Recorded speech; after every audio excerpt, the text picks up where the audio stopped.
세상에는 두 가지 종류의 지식이 있다고 얘기를 하시더라고요. 첫 번째는 네가 알고 있다는 느낌은 있는데 남들한테 설명을 못하는 지식이 있고, 그 다음에 두 번째는 네가 알고 있다는 느낌만 있는 게 아니라 남들한테 설명도 할 수 있는 지식이다. 네. 두 번째만 네 지식이다. 설명할 수 있는 지식만이 내 네네네. 지식이다. 대기자 TV.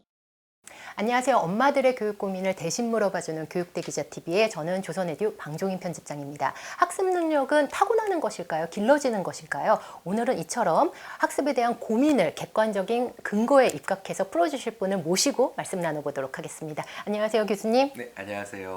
먼저 교육대기자TV의 자기소개 좀 부탁드리겠습니다. 네, 안녕하세요. 저는 아주대학교 심리학과에 있고요. 인지심리학을 전공하고 있는 김경일이라고 합니다.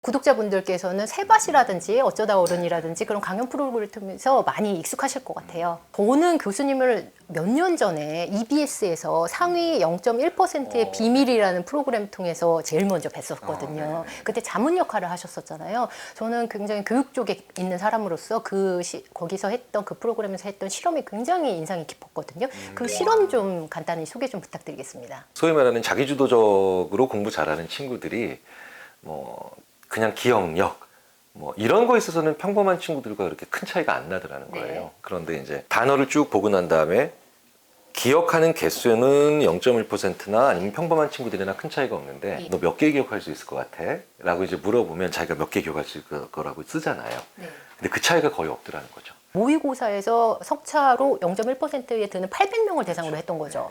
제작진과도 제가 같이 고민을 했던 게 뭐냐면 이게 IQ나 부모 요인에서 큰 차이가 안 나더라는 거예요. 예를 들면 부모 소득이라든지 네, 그런 네, 면에서는 네. 근데 이제 우리가 또 이런 기사를 많이 보죠.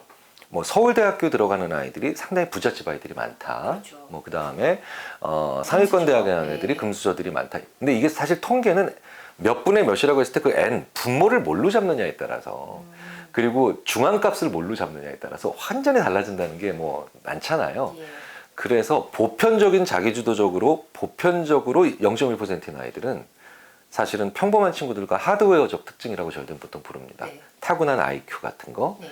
그 다음에 부모 요인 같은 거는 큰 차이가 없는 건 분명하죠. 그래서 도대체 그럼 이 친구들이 어디에서 특출난 차이가 있을까, 특별한 차이가 있을까, 그러다가 제가 혹시 메타인지라고 하는 것에서 차이가 있지 않을까라고 해서 보기 시작했었는데요.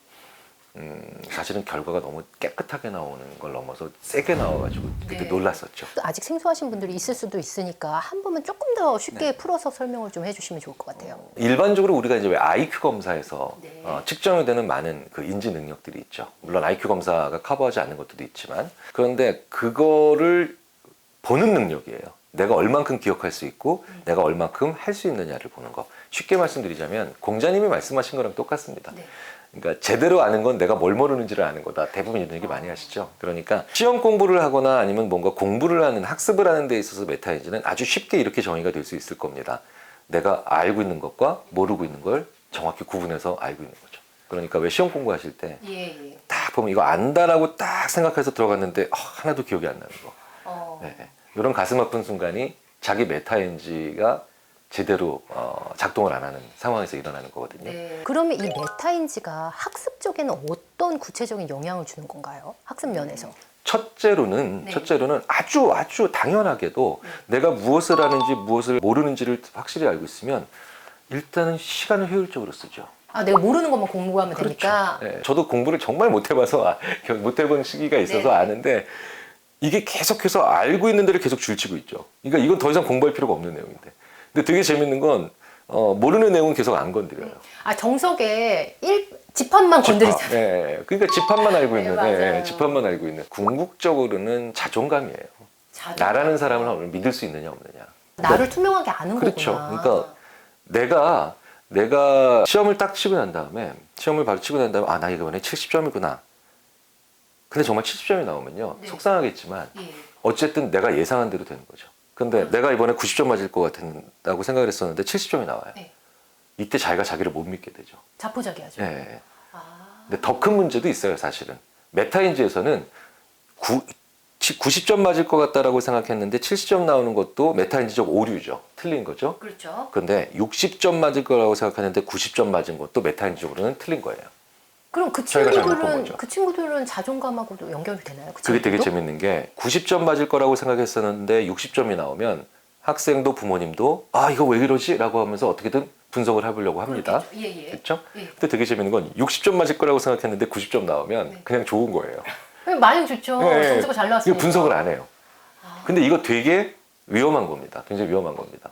이 투자에 해당하는 경우에 분석을 안 하기 때문에 학생의 머릿속에서 그리고 이게 일도 마찬가지죠. 일하는 사람의 머릿속에서 아 어쨌든 내가 예상한 거랑은 다르게 돌아가는구나. 그게 무기력이죠. 그리고 그게 미신을 믿게 만들거나 아니면 자기의 노력 외의 요인으로 모든 것이 결정된다라고 생각하는 그런 거거든요. 아, 그래서 징크스를 믿게 되는구나. 그렇죠. 네. 그러니까 내가 예상한 것보다 결과가 안 좋을 때 분석하는 것도 있겠지만 예, 예. 내가 예상한 것보다 결과가 많이 좋을 때도 모르신다 하더라도 네. 부모님들께서 아이가 60점밖에 못 받을 거라고 생각했는데 90점이 나오면 그때도 아이랑 차분히 앉으셔서 냉정하게 왜 60점밖에 못 받을 거라고 생각했는데 90점이 나왔는지 따져보셔야 돼요. 만약에 내가 시험을 보고 나와서 모든 채점을 다 해봐요. 그럼 그건 더 이상 메타인지가 필요한 순간이 아니죠. 이미 다 가채점이 끝나버린 거니까요. 예, 예. 그런데 공부를 하기 직전에 혹은 시험을 보고 본 직후에 네. 이거는 어느 정도 하면 될 것 같다. 혹은 이거는 어느 정도 결과가 나올 것 같다. 이런 게 바로 순간적으로 자기를 모니터링하는 능력이니까 순간적으로 자기를 모니터링하는 능력이 왜 중요해? 공부할 땐 진짜 중요하죠. 네. 무언가를 준비할 때는 정말 중요한 겁니다. 네. 그러니까 예를 들어서 그래 이건 이틀 공부하면 되겠다. 그럼 정말 이틀이 필요하면 되거든요. 네. 근데 해보니까 일주일이 필요한 공부예요. 예. 그럼 좌절하죠. 예. 그러니까 자기 자신을 또 못 믿어요. 그렇죠? 네. 예를 들어서 또 근데 이거는 일주일쯤 필요할 것 같다. 그러면 또 이게 해보니까 하루만 필요해요. 그럼 5일이나 남아서 좋을 것 같다? 근데 이런 경우에도 네. 그럼 그 5일 동안에 학습의 목표가 생기지 않으니 그걸 그냥 허송세월하게 되어 있죠. 저는 교육 쪽에 있으면서 정말 많이 했던 인터뷰가 수능 만점자들, 굉장히 공부 잘하는 0.1% 아이들을 굉장히 많이 만났거든요. 근데 저는 메타인지를 몰랐을 때, 저는 10년 전부터 인터뷰를 했었으니까 그때 비슷한 경험을 했던 것 같아요. 본인이 뭘 잘하고 뭘 모르는지 정확히 알더라고요, 그 친구들이. 그래서 이거를 어떻게 설명할 수 있을까라는 막연한 생각을 하고 있다가 메타인지라는 교수님의 말씀을 듣고 이거였구나 라는 생각이 들더라고요. 그렇다면 이거를 상위 0.1%는 뭐 알아서 메타인지가 높아서 잘하고 있으니까 나머지 친구들은 메타인지적을 높이려고 하면 어떻게 공부를 하는 게 좋을까요? 인지심리학을 처음 공부하러 갔을 때 제 지도 교수님이 저한테 네. 이렇게 얘기하셨어요. 예. 경일 너 영어는 잘 못하지. 그러니까 유학생이죠. 이렇게 얘기를 했는데 네가 영어를 잘하고 못하고와 무관하게 세상에는 두 가지 종류의 지식이 있다고 얘기를 하시더라고요. 첫 번째는 네가 알고 있다는 느낌은 있는데 남들한테 설명을 못하는 지식이 있고 네. 그 다음에 두 번째는 네가 알고 있다는 느낌만 있는 게 아니라 남들한테 설명도 할 수 있는 지식이다. 네. 두 번째만 네 지식이다. 설명할 수 있는 지식만이 내 네네네. 지식이다. 그러니까 첫 번째는 그냥 네가 너한테 속고 있는 거야. 설명을 해야 막히잖아요. 네. 그러니까 막히면 내가 모르는 거예요. 그러면 교수님, 이거를 실질적인 방법으로 전환해서 생각을 하면 설명하는 방식으로 그렇죠. 공부를 해야 되는 건가요? 그렇죠. 그러니까 저도 그러니까 이제 예전에 운동을 그만두고 처음에 공부를 할 때 약간 성적이 올라갔는데 저보다 공부 성적이 좀 한 5등이나 석차가 5등이나 10등 떨어지는 친구가 공부 잘하는 애들한테 물어보면 상대를 안 해주니까 그래도 55등 하는 친구가 45등 하는 친구한테 물어봐 주니까 전 또 너무 고마워서 낑낑대고 답변을 해줬는데 네. 그때 우연이든 아니면 필연이든 참 다행이었던 건 제가 그 친구들한테 쓰는 시간을 내 공부하는데 쓰는 시간도 모자른데 그 친구들한테 쓰는 시간을 아까워하지 않았던 게 정말 중요한 그 차이였던 것 같아요. 그러니까 왜냐하면 네네. 보통 반에서 공부를 하다 보면 친구들 질문에 답을 잘 안 해주려고 그래요. 그렇죠. 공부할 시간이 부족하니까. 예. 근데 저는 공부를 안 하던 사람이 교실에 들어와서 내 밑에 15명이나 있어 막 이러면서 너무 기분이 좋으니까 갑자기 그 친구들한테 설명해 주는 게 되게 저한테 막 이 의미 있는 시간 같고 이러는 거예요. 근데 이제 그러다 보니까 너무 자연스럽게 알게 되죠. 설명이 막히니까 네. 막히는 건 체크를 할 수 있죠. 내가 모르는 거예요. 네, 모르는 거예요. 모르는 거예요. 그러니까 이게 왜 설명이 안 될까 이렇게 보는 겁니다. 그러니까 조금씩 올라가더라고요. 조금씩 올라가서 이런 얘기가 있어요. 입력할 때보다 출력할 때 최소한 4배 이상 학습의 양이 많다. 정말요? 네. 출력이 더 중요하군요. 그렇죠. 그러니까 입력은 눈으로 보고 귀로 듣는 건데 출력은 써보거나 말하는 거죠. 근데 또 재밌는 건 입력할 때보다 출력할 때 4배, 최소한 4배 이상의 학습 효과가 있는데 더 중요한 건 입력할 때가 출력할 때보다 알고 있다는 자신감은 4배 이상 높다. 그럼 4 곱하기 3은 16배의 차이가 날 수도 있는 거죠. 우리나라의 교육이 주입식으로 굉장히 많이 이루어지기 때문에 계속 듣고 있잖아요. 그러면 그 입력보다 자기가 출력하는 거에 더 에너지를 줘야 되는데 반대로 행동을 하고 있었네요. 공교육이든 사교육이든 그런 걸 다 떠나서 강의를 잘하는 선생님의 강의를 듣고 오케이 여기서 끝나면 이거는 효과가 없죠. 이거는 메타인식으로 되게 위험한 순간일 수도 있죠. 네. 그러면 복습을 하고 자기를 출력하는 과정이 반드시 그렇죠. 필요하겠네요. 그러니까 그 출력이 쓰는 거든 말하는 거든 뭐든 네. 필요합니다. 근데 설명을 조금 더 강조해 주셨는데 대상은 상관이 없나요, 교수님? 누구한테 설명하든 상관이 없나요? 대상은 사실은 누구에게나 효과는 다 조금씩 있는 거죠. 그러니까 이렇게 생각하시면 돼요. 만약에 과일을 먹으면 비타민 C가 보충돼서 좋고 그 다음에 뭐 고기를 먹으면 단백질이 보충돼서 좋은 것처럼 그 대상이 누구냐에 따라서 각각 효과가 달라져요. 그러니까 예를 들어서 나랑 굉장히 수준이 비슷한 친구에게 설명을 해줬는데 설명이 막혀요. 그럼 이 얘기는 뭐냐면 굉장한 경각심이 되는 겁니다. 그렇죠? 그렇죠. 왜냐하면 그 친구와 나는 비슷한 수준이기 때문에 그 친구에게 설명을 못하고 있다라고 있는 건 지금 내가 분명히 굉장히 중요한 핵심을 놓치고 있다는 얘기가 돼요. 그렇죠. 근데 만약에 나보다 많이 모르고 있는 친구한테 설명을 했는데 설명이 잘 안 돼요. 그럼 쉽게 말하자면 쉽게 설명이 안 된다는 거죠. 나보다 많이 모르는 친구에게는 쉽게 설명을 해야 되잖아요. 그 얘기는 무슨 얘기냐면 이 내용의 전반적인 가치나 전반적인 흐름 파악을 못하고 있다는 거예요.